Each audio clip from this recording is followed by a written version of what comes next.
Super മുഖ്യമന്ത്രിയായി മാറും എന്ന് ഈ റിപ്പോർട്ട് പറയുന്നു. നേരത്തെ ഒരിക്കൽ ഇതുപോലെ ജയലളിത ശിക്ഷിക്കപ്പെട്ട് ജയിലിൽ ആയപ്പോൾ പനീർശെൽവം ആയിരുന്നു അന്ന് പകരക്കാരനായ മുഖ്യമന്ത്രി. അന്നും ഇതുപോലെ വിനീത വിധേയൻ ആയിട്ടായിരുന്നു പനീർശെൽവത്തിൻ്റെ ഭരണം. ഇപ്പോൾ ഈ കഴിഞ്ഞ 3 ആഴ്ചയായി ജയലളിത ബാംഗ്ലൂരിലെ സെൻട്രൽ ജയിലിൽ ആണ്.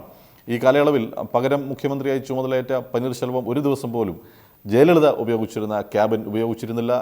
ഈ നിയമസഭാ മന്ദിരത്തിൽ ജയലളിതയുടെ വാഹനം പാർക്ക് ചെയ്യേണ്ട സ്ഥാനത്ത് പനീർശെൽവം ഔദ്യോഗിക വാഹനം പാർക്ക് ചെയ്തിട്ടും ഇല്ല. ആ സ്ഥലം അങ്ങനെ തന്നെ ഒഴിച്ചിട്ടിരിക്കുന്നു. ഇനിയിപ്പോൾ ജയലളിതയ്ക്ക് ജാമ്യം കിട്ടി വരുമ്പോൾ ഇതുവരെ ഉണ്ടായിരുന്നതിനേക്കാൾ വിധേയൻ ആയിട്ടായിരിക്കും പനീർശെൽവത്തിൻ്റെ പെരുമാറ്റമെന്നും ഈ റിപ്പോർട്ട് സൂചിപ്പിക്കുന്നു.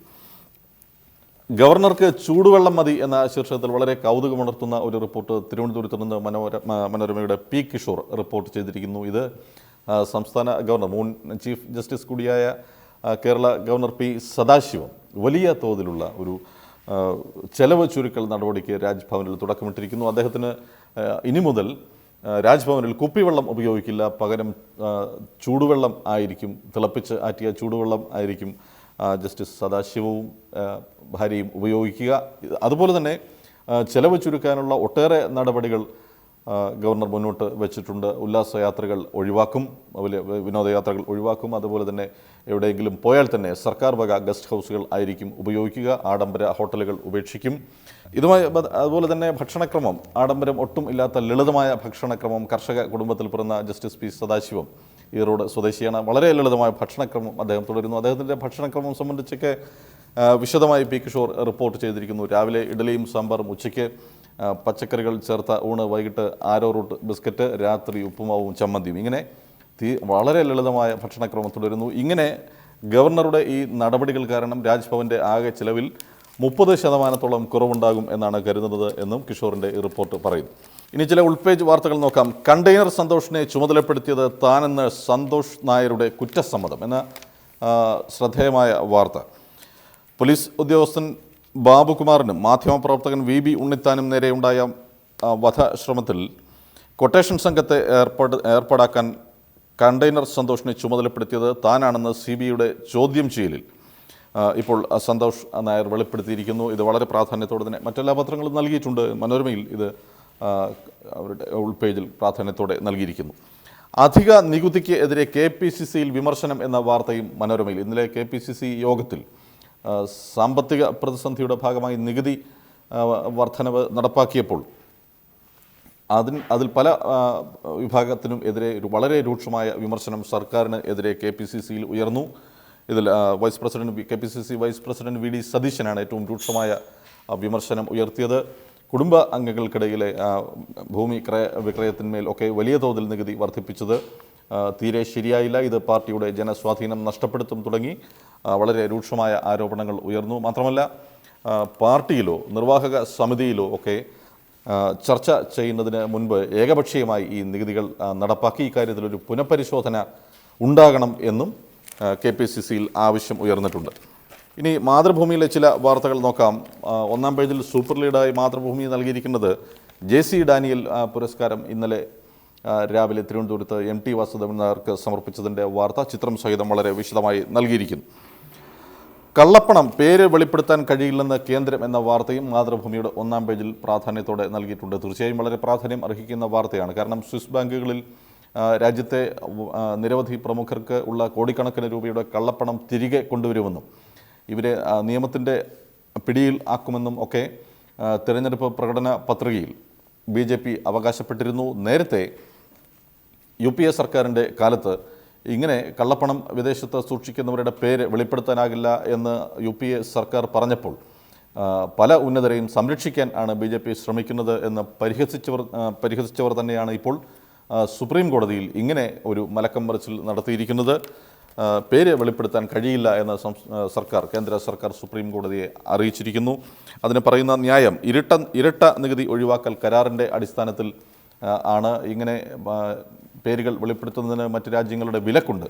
ഈ വിലക്ക് ലംഘിച്ചാൽ ഇത്തരം ഒരു കരാറിൽ ഏർപ്പെടുത്തുന്നതിന് മറ്റ് രാജ്യങ്ങൾ വിമുഖത കാണിക്കും എന്ന ന്യായം പറഞ്ഞാണ് കള്ളപ്പണക്കാരുടെ പേര് വെളിപ്പെടുത്താനാകില്ല എന്ന് സുപ്രീം കോടതിയിൽ കേന്ദ്ര സർക്കാർ പറഞ്ഞിരിക്കുന്നത്. മാതൃഭൂമിയുടെ ഉൾപേജിൽ സർവകലാശാലകളിലെ പ്രതിസന്ധി ഗവർണർ നേരിട്ട് ഇടപെടുന്നു എന്ന വാർത്തയും മാതൃഭൂമിയുടെ ഉൾപേജിൽ പ്രാധാന്യത്തോടെ നൽകിയിരിക്കുന്നു. ഇത് ചാൻസലർ കൂടിയായ സർവകലാശാലകളുടെ ചാൻസലർ കൂടിയായ ഗവർണർ ആ നിലയിലുള്ള തൻ്റെ അധികാരം പൂർണ്ണതോതിൽ ഉപയോഗിക്കാൻ തീരുമാനിച്ചിരിക്കുന്നു. സംസ്ഥാനത്തെ സർവകലാശാലകളിൽ നടമാടുന്ന ദുർഭരണത്തിനും അഴിമതിക്കും ഒക്കെ അറുതി വരുത്തുന്നതിനു വേണ്ടി ഇക്കാര്യം ചർച്ച ചെയ്യുന്നതിന് സംസ്ഥാനത്തെ സർവകലാശാലകളിലെ വൈസ് ചാൻസലർമാരുടെ ഒരു യോഗം ഗവർണർ വിളിച്ചുകൂട്ടുന്നു. 27-ാം തീയതി കൊച്ചി ശാസ്ത്ര സാങ്കേതിക സർവകലാശാലയിൽ ആയിരിക്കും ഈ യോഗം നടക്കുക. ഈ യോഗത്തിൻ്റെ അജണ്ട ഗവർണർ തന്നെ വൈസ് ചാൻസലർമാർക്ക് അയച്ചു കൊടുത്തിട്ടുണ്ട്. സത്യത്തിൽ ഗവർണർ ആയി ചുമതല ഏറ്റപ്പോൾ തന്നെ ജസ്റ്റിസ് പി സദാശിവം ഒരു കാര്യം വ്യക്തമാക്കിയിരുന്നു. ചാൻസലർ എന്ന നിലയിലുള്ള തൻ്റെ അധികാരം വേറിട്ട് തന്നെ താൻ ഉപയോഗിക്കും. സർവകലാശാലയുമായി ബന്ധപ്പെട്ട കത്തുകളും മറ്റും നിർദ്ദേശങ്ങളും മറ്റും ഒപ്പിടാനുള്ള രേഖകളും മറ്റും തനിക്ക് അയക്കേണ്ടത് ചാൻസലറുടെ ശ്രദ്ധയ്ക്ക് എന്ന് രേഖപ്പെടുത്തിയായിരിക്കണം എന്നും ജസ്റ്റിസ് പി സദാശിവം നേരത്തെ നിർദ്ദേശിച്ചിരുന്നു. ഇപ്പോൾ ചാൻസലർ എന്ന നിലയിൽ സർവകലാശാലയുടെ ഏത് കാര്യത്തിലും ഇടപെടാനുള്ള അധികാരം ഗവർണർക്ക് ഉണ്ടെങ്കിലും ഇതാദ്യമായാണ് ഒരു ഗവർണർ ഈ അധികാരം ഇപ്പോൾ ജസ്റ്റിസ് പി സദാശിവം ആ അധികാരം ഉപയോഗിക്കുന്ന തരത്തിൽ ഉപയോഗിക്കുന്നത്. ഇനി ഇന്നത്തെ ചില പ്രധാന സാമ്പത്തിക വാർത്തകൾ നോക്കാം. കേരള കൗമുദിയുടെ വാണിജ്യ പേജിൽ വ്യാപാര ഭീമന്മാർ കേരളത്തിലേക്ക്. ഓൺലൈൻ കമ്പനികൾ സംസ്ഥാനത്ത് റീറ്റെയിൽ വ്യാപാരം രംഗത്തേക്ക് പ്രവേശിക്കുന്നത് സംബന്ധിച്ച വിവാദം തുടരുന്നതിന് ഇടെ രാജ്യത്തെ പ്രമുഖ ഇൻ്റർനെറ്റ് വിപണന ഏജൻസി ആയ മിന്ത്ര കേരളത്തിലെ അവരുടെ ഓഫീസ് തുടങ്ങിയിരിക്കുന്നു. മാത്രമല്ല കഴിഞ്ഞ 3 മാസത്തിനിടെ 1.5 കോടി രൂപ നികുതി ഇനത്തിൽ മിന്ത്ര അടയ്ക്കുകയും ചെയ്തിരിക്കുന്നു. ഈ വാർത്തയാണ് കേരള കൗമുദിയുടെ പ്രധാന സാമ്പത്തിക വാർത്ത. മനോരമയുടെ സാമ്പത്തിക പേജിലാകട്ടെ വിദേശത്തു നിന്ന് പണം അയക്കാൻ ചെലവേറും എന്ന പ്രധാന മുഖ്യ വാർത്തയ്ക്ക് വിഷയമാക്കിയിരിക്കുന്നു. നാട്ടിലേക്കുള്ള പണമിടപാടിന് വിദേശ ഇന്ത്യക്കാർക്ക് ചെലവേറും. പണം അടവിന് കമ്മീഷനായോ ഫീസായോ വിദേശത്ത് ഈടാക്കപ്പെടുന്ന തുകയിന്മേൽ 12.35% സേവന നികുതി നൽകണം എന്ന പുതിയ നിയമത്തിൻ്റെ അടിസ്ഥാനത്തിലാണ് ഇപ്പോൾ ഇങ്ങനെ ചെലവ് ഏറുന്നത്. ഇതിനൊപ്പം തന്നെ ഈ നിയമത്തിൻ്റെ പശ്ചാത്തലത്തിൽ മണി എക്സ്ചേഞ്ചുകൾ കമ്മീഷൻ കൂട്ടി എന്ന വാർത്തയും ഇതിനൊപ്പം തന്നെ മനോരമ നൽകിയിരിക്കുന്നു. ഈ തുകയ്ക്ക് അടയ്ക്കുന്ന തുകയ്ക്ക് രൂപയുടെ അടിസ്ഥാനത്തിൽ ആയിരുന്നു ഇതുവരെ കമ്മീഷൻ തുകയെങ്കിൽ ഇനി അങ്ങോട്ട് അത് ദിർഹം അടിസ്ഥാനത്തിൽ ആക്കി എന്ന വിവരവും മനോരമ നൽകിയിട്ടുണ്ട്. വല്ലാർപാടം ടെർമിനലിൽ ചാർജുകൾ കുറയും എന്നതാണ് മാതൃഭൂമിയുടെ സാമ്പത്തിക പേജിലെ മുഖ്യ വാർത്ത. വല്ലാർപാടം കണ്ടെയ്നർ ടെർമിനലിൻ്റെ ചാർജുകൾ കുറയാൻ വഴി ഒരുങ്ങുന്നു. ഡയറക്റ്റ് ബില്ലിംഗ് സംവിധാനം ഏർപ്പെടുത്തുന്നതോടെ ആണ് ഇതിന് വഴിയൊരുങ്ങുന്നത്. ഇതോടെ ടെർമിനൽ ചാർജുകൾ ബില്ല് പ്രകാരം ഇടപാടുകാർക്ക് നേരിട്ട് അടയ്ക്കാൻ കഴിയും. ഇതുവഴി മൊത്തം ചാർജുകൾ കുറയ്ക്കാം എന്നാണ് വിലയിരുത്തൽ. ഇതോടെ ബില്ല് ഇടപാടുകളിൽ സുതാര്യതയും വിശ്വാസ്യതയും ഏറും എന്നും മാതൃഭൂമിയുടെ ഈ റിപ്പോർട്ട് പറയുന്നു. ഇനി ചില പ്രധാന മുഖപ്രസംഗങ്ങളിലേക്ക്. കേരള കൗമുദിയുടെ ഇന്നത്തെ മുഖപ്രസംഗം അഴിമതിയുടെ തർക്കശാസ്ത്രം ആദ്യം ഇല്ലാതാകണം എന്ന ശീർഷകത്തിലാണ്. രാജ്യത്തെ ഏറ്റവും വലിയ ശാപങ്ങളിൽ ഒന്നായ അഴിമതിയുമായി ബന്ധപ്പെട്ട 2 വിവരങ്ങളാണ് കഴിഞ്ഞ ദിവസം പുറത്തു വന്നത്. മൈലാമൂട് കുടിവെള്ള പദ്ധതിയിൽ 69 ലക്ഷം രൂപയുടെ വെട്ടിപ്പ് നടത്തിയതിന് എഞ്ചിനീയർമാരെ 2 വർഷത്തെ കഠിന തടവിന് ശിക്ഷിച്ചതിനെക്കുറിച്ചുള്ള വിവരമാണ് ആദ്യം. അതുപോലെ തന്നെ മറ്റൊന്ന് medical service corporation managing director മാരായിരുന്ന 2 IAS ഉദ്യോഗസ്ഥരും കരാർ ഏറ്റെടുത്ത കമ്പനിയും ഇവർ ചേർന്ന് നടത്തിയ ക്രമക്കേടിൽ സംബന്ധിച്ച വിധിയും. ഇതെല്ലാം പുറത്തു കൊണ്ടുവരുന്ന ചില വസ്തുതകളെക്കുറിച്ച് ഉള്ളതാണ് ഈ മുഖപ്രസംഗം. കൈക്കൂലി വാങ്ങുന്നവർ അഴിമതിക്ക് താത്വിക പരിവേഷം നൽകുകയും തർക്കത്തിന് മുതിരുകയും ചെയ്യും എന്നതാണ് അമ്പരപ്പിക്കുന്ന യാഥാർത്ഥ്യം എന്ന് ഈ മുഖപ്രസംഗം പറയുന്നു. മാത്രമല്ല ശാന്തിയും സമാധാനവും കളിയാടുന്ന രാജ്യങ്ങളിൽ അഴിമതി പൊതുവെ കുറവാണ്. അതുകൊണ്ട് തന്നെ സാമ്പത്തിക രംഗത്ത് മാത്രമല്ല രാജ്യത്തിൻ്റെ സാമൂഹ്യ സുരക്ഷാ രംഗത്തും വലിയ പ്രാധാന്യം അർഹിക്കുന്നതാണ് ഇത്തരം അഴിമതി നിരോധനങ്ങൾ എന്ന് ഈ മുഖപ്രസംഗം പറയുന്നു. മനോരമയുടെ മുഖപ്രസംഗമാകട്ടെ കുടുംബം കലക്കുന്ന നികുതി ഭാരം എന്ന ശീർഷകത്തിലാണ്. സംസ്ഥാന സർക്കാർ കഴിഞ്ഞ ഇടെ ഏർപ്പെടുത്തിയ അധിക നികുതി നിർദ്ദേശങ്ങളോട് ഇന്നലെ ചേർന്ന KPCC യോഗത്തിലും വലിയ വിമർശനം ഉയർന്നിരുന്നു. ഈ സാഹചര്യത്തിൽ ഇത്തരം അധിക നികുതി നിർദ്ദേശങ്ങൾ പുനഃപരിശോധിക്കണം എന്ന് ആവശ്യപ്പെടുന്നു മനോരമയുടെ മുഖപ്രസംഗം.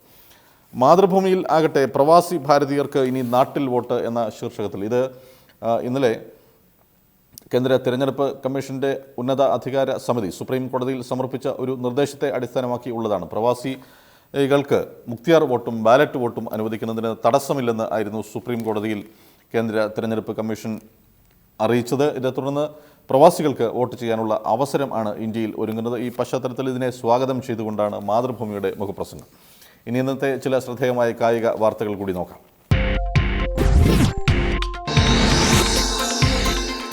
കേരള കൗമുദിയുടെ കളിക്കളം പേജിൽ വെസ്റ്റ് ഇൻഡീസ് ടീം പിണങ്ങിപ്പോകുന്നു എന്ന ശീർഷകത്തിലാണ് മുഖ്യ കായിക വാർത്ത. ക്രിക്കറ്റ് ബോർഡുമായുള്ള ശമ്പള വിതരണ കരാറിലെ പ്രശ്നങ്ങൾ കാരണം ഇന്ത്യൻ പര്യടനത്തിലെ ഇനിയുള്ള മത്സരങ്ങൾ ഉപേക്ഷിച്ച് വെസ്റ്റ് ഇൻഡീസ് ടീം താരങ്ങൾ നാട്ടിലേക്ക് മടങ്ങും. ഇന്നലെ ധർമ്മശാലയിൽ നടന്ന 4ാം ഏകദിനത്തിന് മുൻപാണ് ഈ മത്സരം കഴിഞ്ഞാലുടൻ തിരിച്ചു പോവുകയാണെന്ന് വിൻഡീസ് ക്രിക്കറ്റ് ബോർഡ് അറിയിച്ചത്. വിൻഡീസിൻ്റെ തീരുമാനത്തിൽ അമർഷം പ്രകടിപ്പിച്ച ഇന്ത്യൻ ക്രിക്കറ്റ് കൺട്രോൾ ബോർഡ് അവശേഷിക്കുന്ന മത്സരങ്ങളുടെ ടിക്കറ്റ് വിൽപ്പന തുടങ്ങിയതിനാൽ ഇതേ സമയത്ത് ഇന്ത്യൻ പര്യടനം നടത്താൻ ശ്രീലങ്കയെ ക്ഷണിച്ചു എന്ന വാർത്തയും കേരള കൗമുദിയുടെ കായികം പേജിൽ. മനോരമയിൽ ഈ വാർത്തയുടെ പശ്ചാത്തലത്തിൽ വിൻഡീസ് ക്രിക്കറ്റിന് ഇനി ശരശയ്യ എന്ന ശീർഷകത്തിൽ മറ്റൊരു പ്രധാനപ്പെട്ട വാർത്ത നൽകിയിരിക്കുന്നു. കളത്തിന് പുറത്തെ കളികൾ ഏറെ കണ്ട ക്രിക്കറ്റ് പരമ്പരയുടെ അകാല ചരമം വിൻഡീസ് ക്രിക്കറ്റിന് ഗുരുതരമായ പ്രതിസന്ധി സൃഷ്ടിക്കും. പ്രത്യേകിച്ച് ഇന്ത്യയെ പിണക്കിയുള്ള മടക്കം പ്രശ്നം രാജ്യാന്തര ക്രിക്കറ്റ് വേദിയിൽ ശക്തമായി ചോദ്യം ചെയ്യാൻ ആണ് BCCIയുടെ തീരുമാനം. വിലക്ക് ഉൾപ്പെടെയുള്ള ശിക്ഷാ നടപടികൾ വിൻഡീസ് ടീമിനെ ഉറ്റുനോക്കുന്നുവെന്നും മനോരമയുടെ വാർത്ത. മാതൃഭൂമിയിലാകട്ടെ ഇന്ത്യൻ സൂപ്പർ ലീഗ് സംബന്ധിച്ച ഒരു വാർത്ത. മുംബൈക്ക് ജയിക്കണം പുണെയ്ക്കും എന്ന ശീർഷകത്തിൽ. ആദ്യ മത്സരങ്ങളിൽ ജയിക്കാത്തവർ, ഒരു ഗോൾ പോലും അടിക്കാൻ കഴിയാത്തവർ. ഇന്ത്യൻ സൂപ്പർ ലീഗിൽ ശനിയാഴ്ച, അതായത് ഇന്ന് നടക്കുന്ന മത്സരം മുംബൈ സിറ്റി FCക്കും പുനെ FCക്കും അതിനാൽ അതിപ്രധാനം. രണ്ടുപേർക്കും ജയത്തിൽ കുറഞ്ഞത് ഒന്നും ചിന്തിക്കാൻ കഴിയാത്ത അവസ്ഥ. മുംബൈ ടീമിൻ്റെ ഗ്രൗണ്ടിലാണ് കളിയെങ്കിലും പുനെയ്ക്കും ഇത് സ്വന്തം മണ്ണ് തന്നെ. സ്വന്തം കാണികളുടെ മുന്നിൽ തോൽക്കാൻ രണ്ടുപേർക്കും കഴിയാത്തതിനാൽ ഇന്ന് നടക്കുന്ന ഇന്ത്യൻ സൂപ്പർ ലീഗ് മത്സരം മുംബൈക്കും പുനെയ്ക്കും ഒരുപോലെ പ്രധാനമാണെന്നും മാതൃഭൂമിയുടെ റിപ്പോർട്ട്. കൗമുദി TV ന്യൂസ് ട്രാക്കിൻ്റെ ഇന്നത്തെ ഭാഗം ഇവിടെ പൂർണ്ണമാകുന്നു. നാളെ ഞായറാഴ്ച ഞായർ വായനാ വിഭവങ്ങളുമായി നാളെ രാവിലെ 8:30 വീണ്ടും കാണാം. എല്ലാ പ്രേക്ഷകർക്കും ശുഭ വർത്തമാനങ്ങളുടെ ഒരു നല്ല ശനിയാഴ്ച ആശംസിക്കുന്നു. നമസ്കാരം.